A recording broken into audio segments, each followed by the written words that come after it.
Hello friends, কেমন আছো তোমরা সকলে? আশা করি সবাই খুব ভালো আছো। আমিও তোমাদের ভালোবাসাতে খুব ভালো আছি। আমি অর্পিতা আরও একটি ভিডিও নিয়ে চলে এলাম তোমাদের সাথে শেয়ার করতে।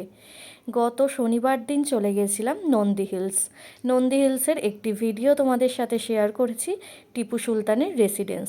তো সেই ভিডিওটা অনেকেই দেখেছো এবং আমাকে অনেক ভালোবাসা দিয়েছো, তার জন্য তোমাদেরকে অনেক অনেক ধন্যবাদ। তারপরেও আরেকটি ভিডিও নিয়ে চলে এলাম নন্দী হিলস পর্বত সম্বন্ধে তোমাদেরকে জানাতে এবং বলতে।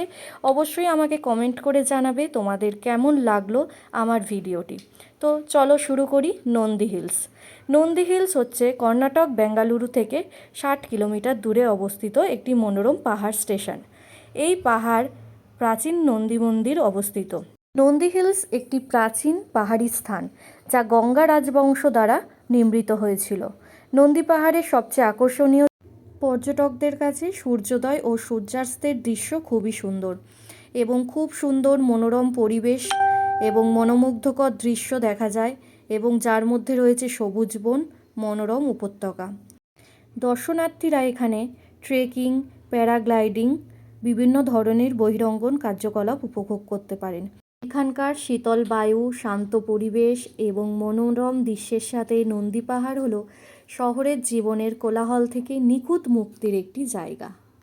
নন্দী হিলস বিভিন্ন সময়ে বিভিন্ন শাসকদের জন্য একটি কৌশলগত দুর্গ হিসেবেও কাজ করেছে।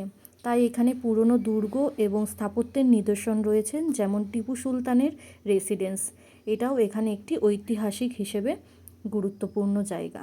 বর্তমানে এখানে রয়েছে পর্যটকদের জন্য থাকার জায়গা, যেমন কটেজ রয়েছে। অন্যান্য সুবিধার উন্নতিও হয়েছে। এখানে এসে আপনি কি খাবেন, এটাও অনেকের একটি প্রশ্ন থাকতে পারে। তো এখানে দক্ষিণ ভারতীয় অনেক রেস্টুরেন্ট আছে। তো সেখানে আপনারা ধোসা, ইডলি, যেসব দক্ষিণ ভারতীয় খাবার, এগুলি আপনারা খুব সুন্দরভাবে সুস্বাদু খাবার এখানে পেয়ে যাবেন। আশা করি অনেকেরই এই ভিডিওটা থেকে অনেক তথ্য আপনারা পেয়ে গেছেন।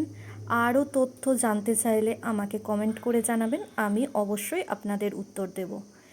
বর্তমানে ইনফোসিস ফাউন্ডেশন লিমিটেড এবং আমাদের যিনি নারায়ণ মূর্তিজি এবং সুধা মূর্তিজি এখানে স্পন্সর করেছেন, খুব সুন্দরভাবে তৈরি করছেন নন্দী হিলসটাকে। আরও খুব সৌন্দর্যপূর্ণ হয়ে উঠবে আশা করি। যেহেতু আমার হাজব্যান্ড ইনফোসিসে কর্মরত, ওই জন্য হয়তো আমার আরও খুব ভালো লাগছে।